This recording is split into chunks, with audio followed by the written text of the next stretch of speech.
Olá pessoal, eu sou o Daniel, sou médico formado aí pela faculdade, fiz clínica no HC e já fui preceptor da divisão de clínica médica do HU e hoje me foi dado o convite para falar um pouquinho para vocês sobre dermatologia.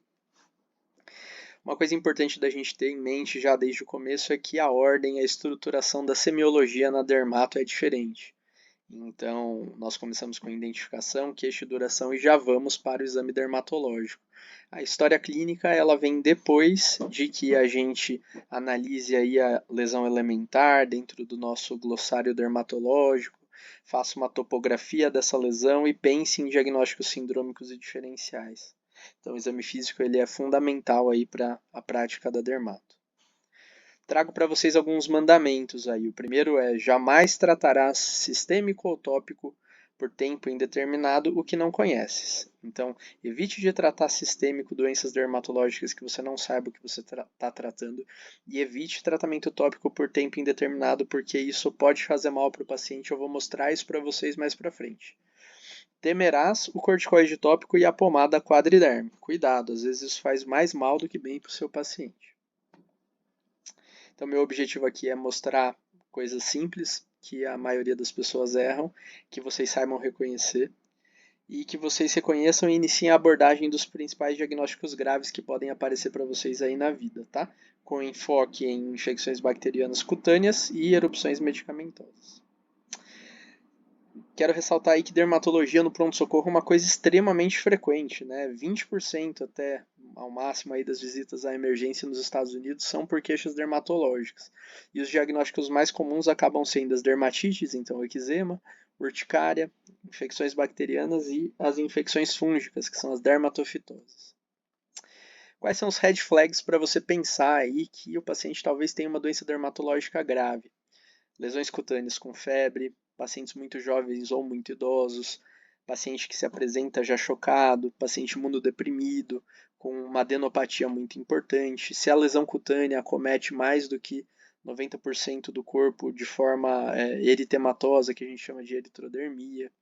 Se o paciente apresentar lesões petequiais ou purpúricas, então lesões arroxeadas que não somem a digitopressão. Se houve uma introdução recente de drogas de uso contínuo, aí de 1 a 4 semanas, artralgia muito importante e dor na lesão. Tá? Falando um pouquinho sobre celulite, celulite é um diagnóstico muito mal diagnosticado na emergência. A gente diagnostica muito mais celulite do que elas existem. Isso nos Estados Unidos, em que a medicina é praticada de uma maneira melhor, faz mais ou menos 130 mil pacientes serem admitidos desnecessariamente no hospital, levando a um gasto de $500 bilhão aí, um gasto evitável com o diagnóstico errôneo de celulite. Tá? Então, aqui um caso clínico típico, né? Um paciente de 54 anos feminino, que 5 dias depois da decisão de um CBC, evolui com vermelhidão e dor local progressiva, mal-estar e febre. Aí vocês veem, né, uma lesão eritematosa, mal delimitada e se palpada, extremamente dolorosa. Mas nem tudo é celulite, é que eu vou mostrar para vocês os principais diferenciais. Então, essa lesão aí, muita gente vai bater o olho na emergência se o paciente chegar com queixa dela e vai falar que está infectado, mas não está. Olha as características clínicas dessa lesão. Uma hipercromia residual que sinaliza um processo crônico, inflamatório crônico na pele. A dermatite ocre, que é essa coloração acobreada, e um afunilamento da pele. Veja como a pele é mais fina na região em que a lesão está presente, sugere aí o diagnóstico de lipodermatoesclerose, que é uma condição que acontece cronicamente em pacientes que têm uma estase venosa muito importante. Essa lesão pode ter calor local, pode ter eritema e muito frequentemente são mal diagnosticados como celulite. Outro quadro que está relacionado à estase venosa, a dermatite de estase. Então você vê que a pele já tem uma coloração mais acastanhada, aí, uma dermatite ocre, e aí o paciente chega com queixa de eritema, às vezes prurido nesse local, e é muito infrequente que eles queixem de dor, e também não vão ter sinais e sintomas de infecção. Aqui a gente está frente a uma dermatite de estase, melhoraria com meia compressiva. Tá? Então o que é a celulite? É uma infecção aguda da pele por bactérias, geralmente com sintomas de infecção, alterações laboratoriais de infecção, tais como febre, anorexia, calafrio, outros sintomas gerais, leucocitose, desvio à esquerda. A distinção entre celulite mais profunda, mais mal delimitada, e erisipela mais superficial, mais bem delimitada, ela tem pouca utilidade clínica. E frequentemente a gente pode ter linfangite, adenite satélite, formação de bolhas, e essas lesões elas podem complicar das mais diversas formas, principalmente com abscesso, dérmico e subcutâneo, faceite necrotizante, gangrena gasosa, entre outros. Os diferenciais acabam sendo TVP, principais, né? TVP, lipodermatosclerose, que a gente já falou, e os eczemas, as dermatites. Tá? Etiologia, geralmente streptococo beta-hemolítico, do grupo A, e Staphylo aureus. Tá? E a incidência de Staphylo aureus ela pode ser subestimada pelos estudos que são antigos e com falhas metodológicas. Infecções secundárias por BGNs podem ocorrer principalmente nos diabéticos ou em lesões crônicas, tá? Em úlceras. Então, sempre que o paciente tiver uma evolução desfavorável, não responder ao tratamento antimicrobiano, a gente tem que pensar em abscessos profundos e descartar por meio de ultrassonografia. Fascite necrotizante, quando existe uma dor desproporcional ao exame físico, e aí para o seu diagnóstico o melhor exame é a ressonância magnética ou mesmo a própria exploração cirúrgica da fáscia. Tá? Gangrena gasosa, quando você tiver frente à crepitação, a palpação ou presença de gás, a radiografia. E osteomielite nos locais que são próximos de ossos, tá? E TVP como um diagnóstico diferencial errôneo aí de celulite, tá? Dicas para vocês. Se não dói, procure outro diagnóstico. Celulite, erisipela é para doer, exceto se o paciente tiver alguma razão para não doer. É um paraplégico que está com uma lesão na perna, é um diabético com neuropatia diabética muito importante. Se ele tiver motivos para ter dor e não dói, procure outro diagnóstico. Se for bilateral, também seria muito caprichoso uma bactéria ter uma porta de entrada bilateral ao mesmo tempo e causar infecção. Então, se é bilateral, duvide seriamente desse diagnóstico. Se o sintoma predominante é prurido, pense em eczema, tá certo?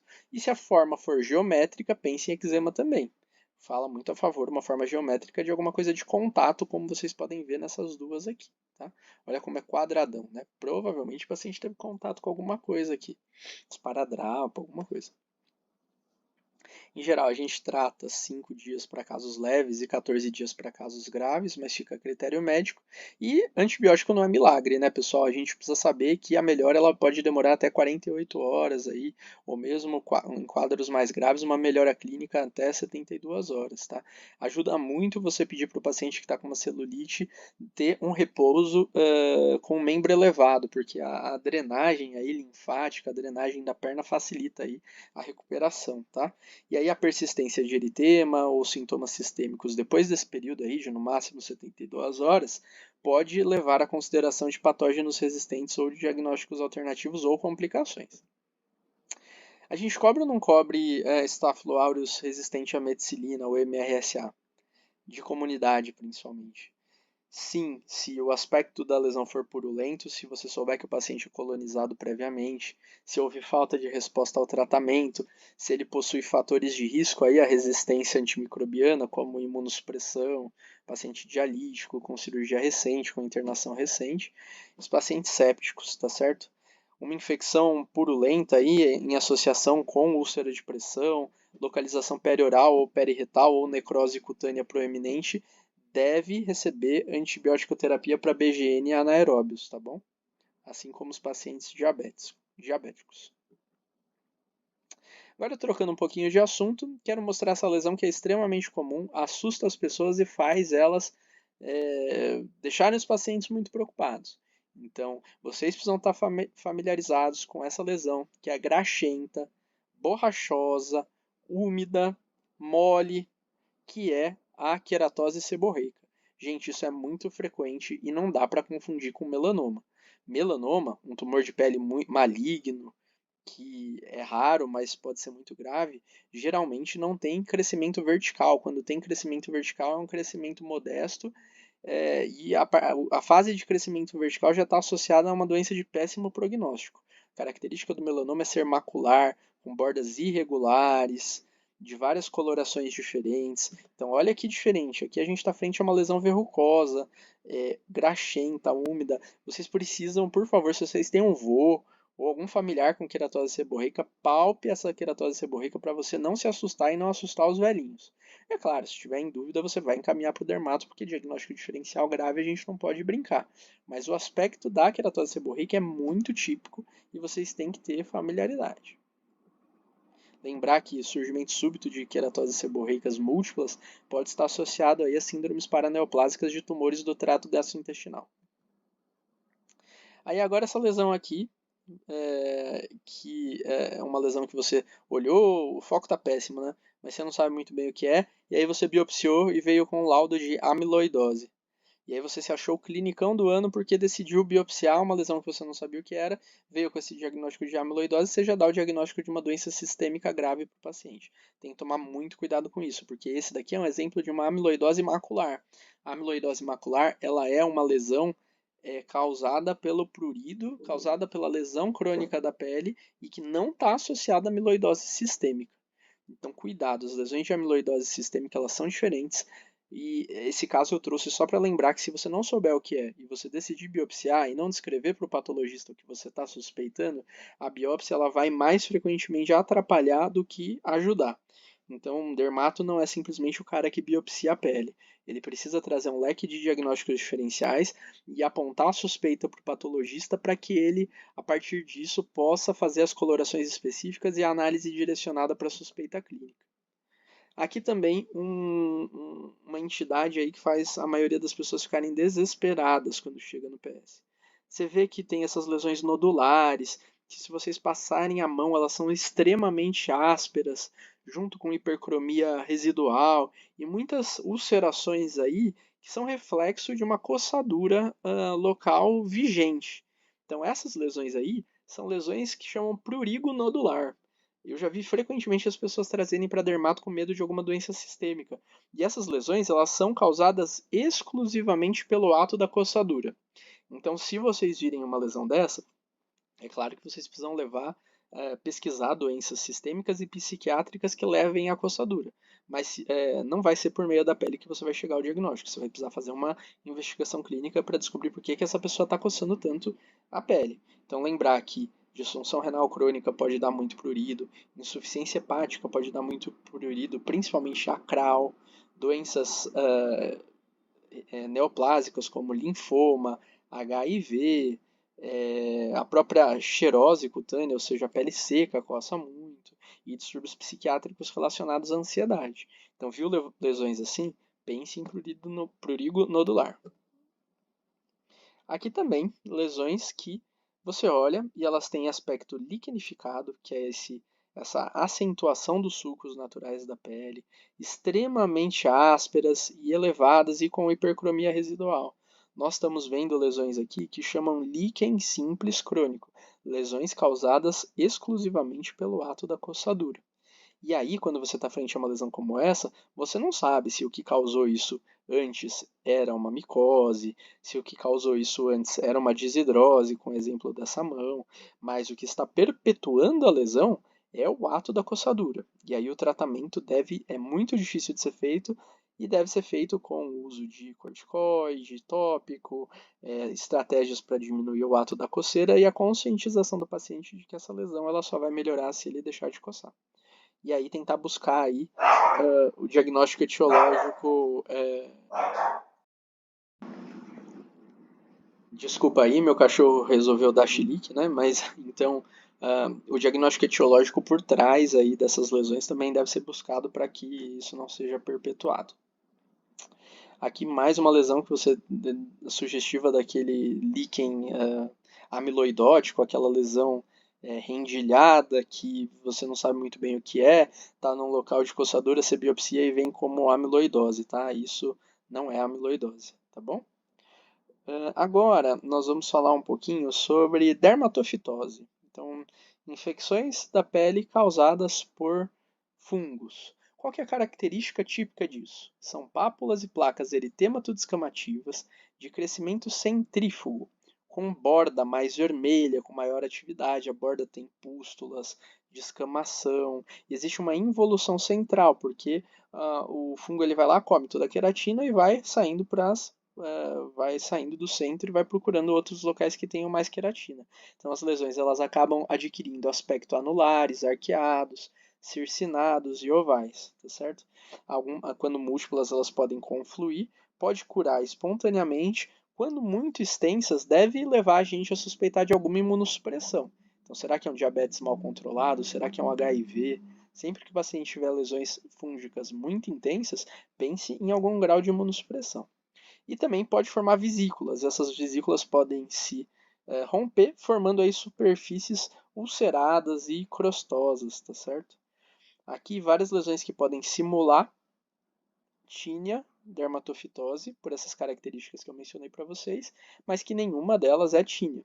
Então aqui nessa primeira imagem a gente vê que a borda realmente dessas lesões são mais ativas, elas são anulares, mas esse daqui é um caso de lúpus subagudo, tá bom? Então não vai melhorar se você passar o quadriderme. Aqui, ó, você vê que a borda é mais ativa, mais elevada, mas ela é uma borda que faz múltiplas pápulas, né, elevadas. Esse daqui é o granuloma anular, muito típico aí de pacientes diabéticos.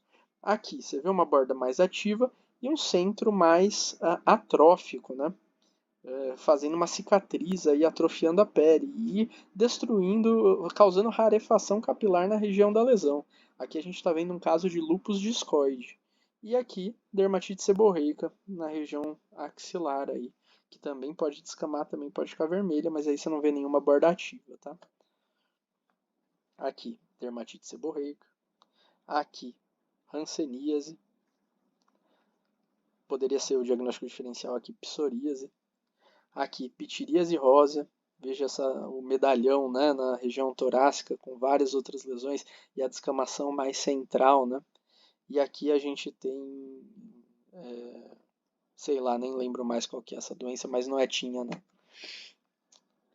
Novamente aqui, né, ó, na região do dorso, né, poupando as áreas onde a mão não alcança, uma lesão que é liquenificada. Olha a acentuação dos sulcos naturais da pele. Isso daqui é causado pela coçadura, tá bom? É um líquen simples crônico. Pode ter surgido por meio de uma doença que chama notalgia parestésica, que é uma compressão nervosa nessa região que faz com que o paciente tenha parestesia e coçadura nessa região. Notalgia parestésica, tá? Aqui a gente está frente a um quadro de tínia. Olha só a borda ativa, tá certo?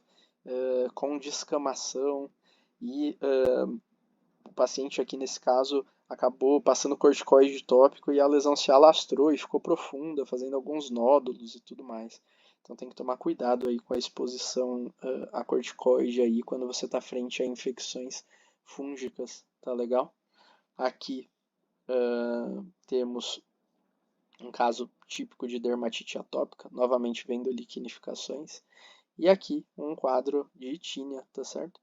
Bordas ativas, centro mais polpado, né? Fugaz, né? As lesões elas somem do centro, descamação, tá bom? Agora a tinha ela pode ter outras manifestações, né? Aqui você pode ver, né, a tinha relacionada às regiões de pelo, né, fazendo o que a gente chama de foliculite pitirospórica, que faz com que o tratamento precise ser sistêmico e não tópico, precisa dar antibiótico, né?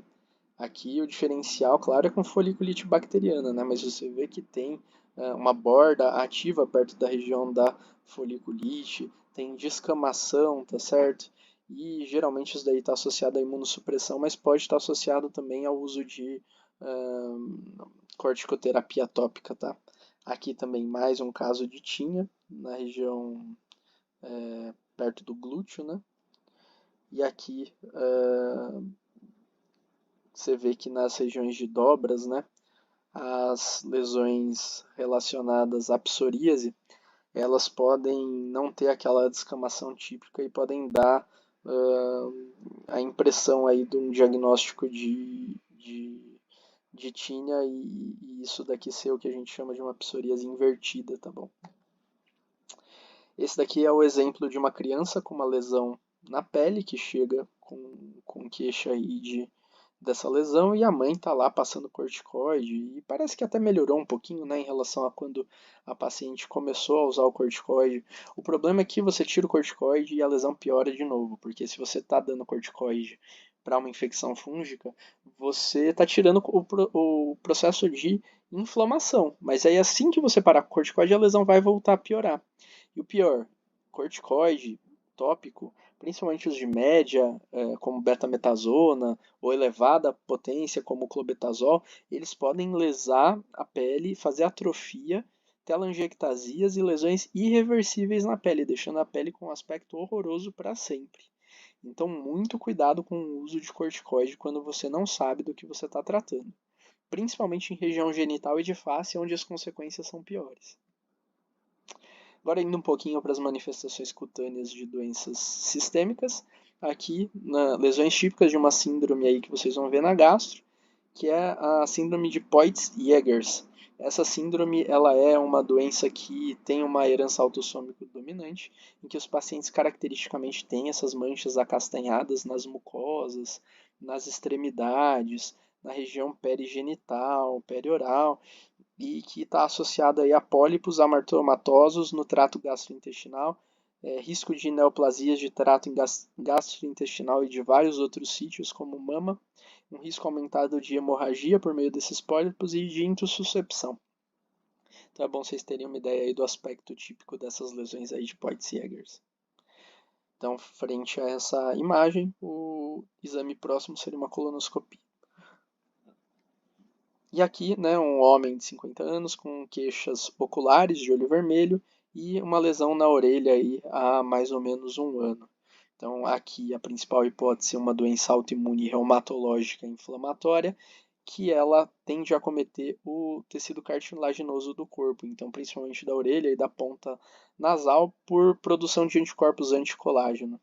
Essa doença ela tem uma associação com vasculite de grandes vasos, então o paciente pode se apresentar com aneurisma aórtico, insuficiência aórtica, dissecção, pode ter artrite, acometimento da cartilagem traqueal, gerando colapso traqueal, e também pode ser uma manifestação paraneoplásica de alguma neoplasia subjacente. Tá?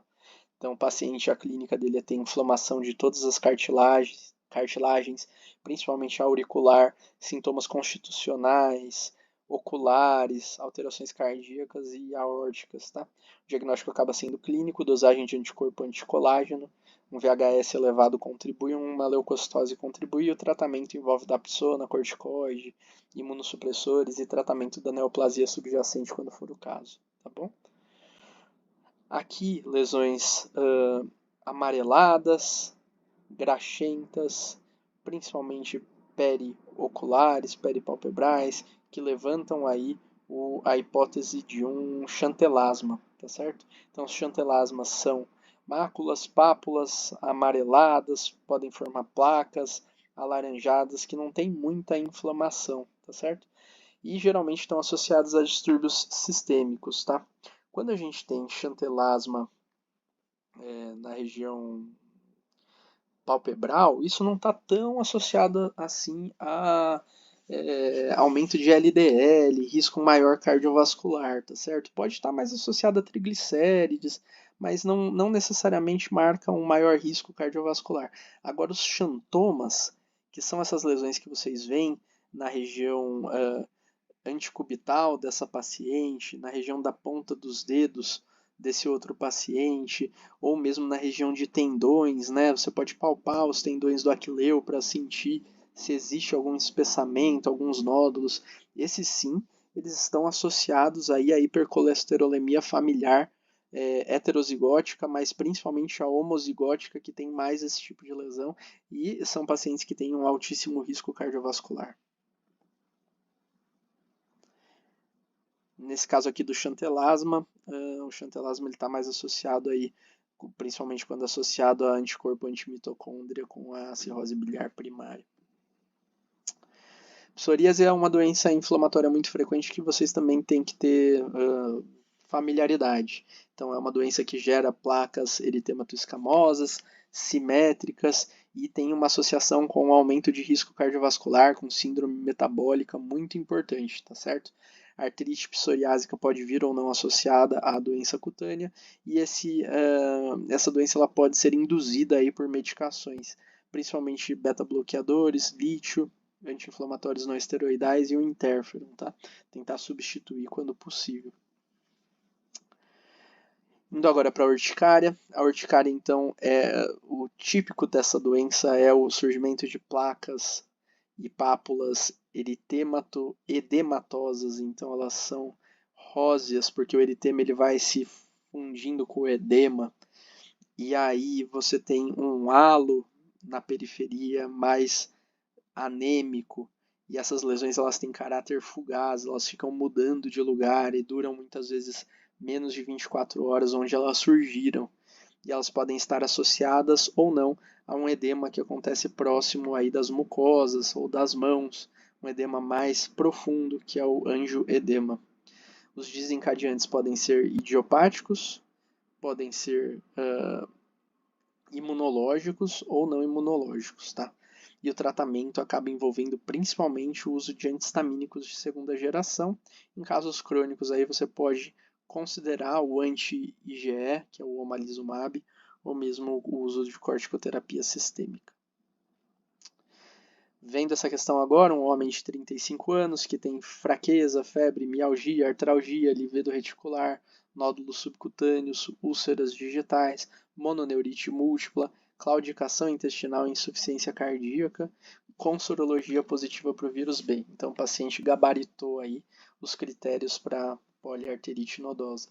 Poliarterite nodosa é uma vasculite necrotizante de vasos, de médios vasos, que costuma dar púrpura palpável, muitas lesões cutâneas, livedo racemoso e nódulos subcutâneos com ulceração, tá? Então, claro que o leque de diagnósticos diferenciais disso que eu estou mostrando na foto para vocês, então essas púrpuras, né? Leque de diagnósticos diferenciais extremamente graves, que podem ser um monte. Mas isso é muito interessante de vocês saberem reconhecer. O que é um livedo do mal, né? O livedo do mal é o livedo que não faz essa configuração hexagonal completa, né? Ele tem regiões abertas, então a gente chama isso de livedo racemoso ao invés de livedo reticular. E a púrpura, né? Quando ela é uma púrpura palpável assim, ela também sugere uma etiologia vasculítica aí por trás, tá certo?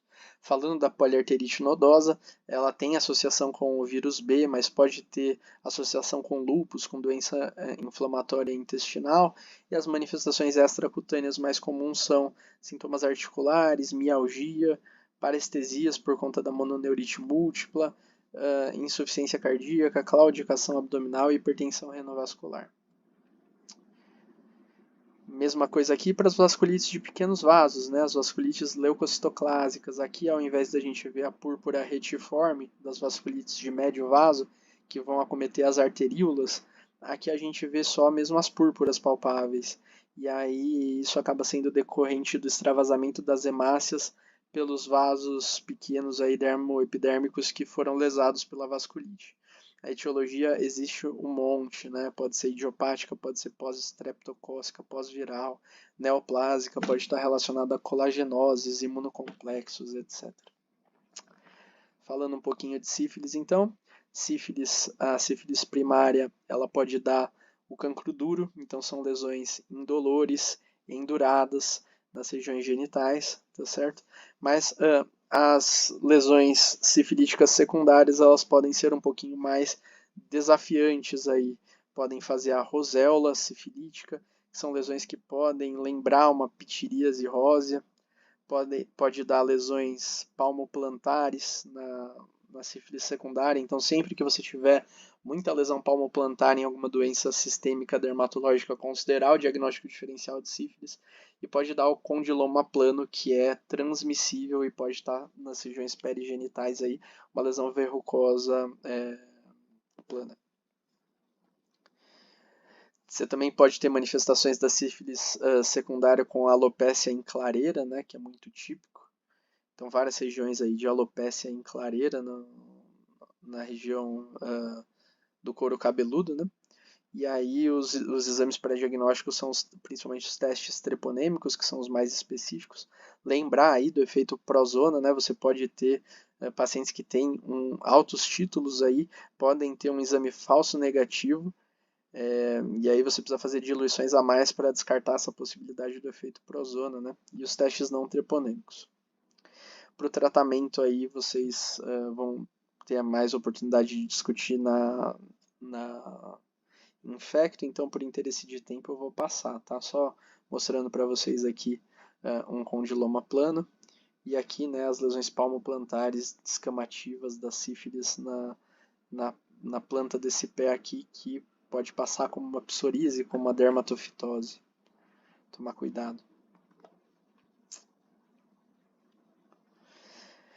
A gente falou um pouquinho já sobre micoses superficiais, então aqui eu vou pular. Falando um pouquinho sobre os vírus, né?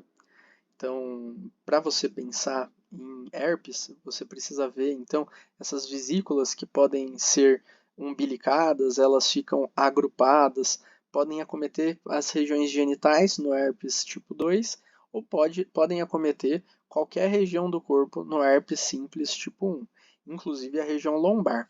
Quando você vai suspeitar de zoster, que é um vírus diferente, é o vírus varicela zoster, você vai suspeitar quando as mesmas lesões clínicas elas tiverem uma distribuição por dermátomos. Então a chave para você pensar em zoster é você ver uma distribuição dermatomérica. Então, por exemplo, se eu tivesse só essas lesões aqui na região sacral, eu poderia muito bem pensar em herpes simples dessa região, o que é muito frequente também. Isso é importante porque muda tempo e intensidade do tratamento. Apesar de ser a ciclovir para os dois, você vai dar doses mais elevadas e por mais tempo aí quando você estiver frente à varicela zoster. Lembrar também do molusco contagioso, que ele agrupa menos, né, do que o herpes, né, são lesões um pouco maiores e nos adultos elas podem ser DSTs, né, doenças sexualmente transmissíveis. A transmissão acaba sendo por contato e elas têm essa pápula de característica pouco inflamatória, rósea, com centro umbilicado, tá certo? E o tratamento acaba sendo curetagem. Aqui uma mulher que surge com essas lesões arroxeadas, nodulares, e aí tem também, né, uns linfonodos em batata, né, no raio-x. Tem também artrite, pode ter acometimento cardiológico. Estava aí 9 dias com tosse seca, febre, sudorese e astenia, né, sugerindo aí o quadro de sarcoidose aguda. As lesões da sarcoidose, então, é uma doença granulomatosa não infecciosa. E é legal que a manifestação clínica da lesão, ela sugere aí uma infiltração da pele por algo granulomatoso. Então, as lesões, elas têm esse aspecto acastanhado. E se você fizer a diascopia, que é basicamente você pegar um vidro e apertar essa lesão para tentar tirar o eritema, o aspecto da lesão vai ser um aspecto em geleia de maçã, que nada mais é do que essa coloração alaranjada, acastanhada, que a sarcoidose cutânea pode ter. Falando um pouquinho de lúpus, né? O lúpus eritematoso cutâneo, ele não necessariamente está associado ao lúpus sistêmico. Quando a gente tem o lúpus agudo, então você tem essa manifestação de Hashim-Malar, 100% das vezes ele vai estar associado com autoanticorpos positivos e lúpus sistêmico. E o característico do Hashim-Malar do lúpus é justamente poupar a região do sulco nasogeniano. Então você viu uma lesão eritematosa, eritematoviolacea, macular, que poupa o sulco nasogeniano, suspeitar aí de lúpus, tá certo? Poderia ter o diagnóstico diferencial aí com dermatomiosite, mas a dermatomiosite, por exemplo, ela passa o sulco nasogeniano, tá bom? Então, quando a gente está frente aí ao lúpus subagudo, olha lá, essas lesões arciformes no dorso, muito características do lúpus subagudo, elas só vão estar associadas aí com autoanticorpos positivos e doença sistêmica em 50% das vezes, principalmente aí com o anti-RO. Tá? Já o lúpus crônico, o lúpus discoide, ele muito frequentemente ele é exclusivamente cutâneo, tá certo? E aí você tem essas lesões com centro atrófico, bordas ativas, com às vezes alguma descamação, que podem fazer diagnóstico diferencial com psoríase, com tínia, né?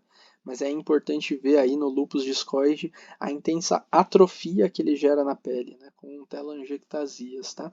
E o lúpus discoide ele pode ter várias outras manifestações, o lúpus crônico pode ter várias outras manifestações além do discoide, mas que eu acho que ficam mais aí para o campo dos dermatologistas, tá? Inclusive, o lúpus ele pode ter um acometimento subcutâneo exclusivo, gerando essas paniculites lúpicas e atrofia. Falo isso mais por curiosidade para vocês, tá?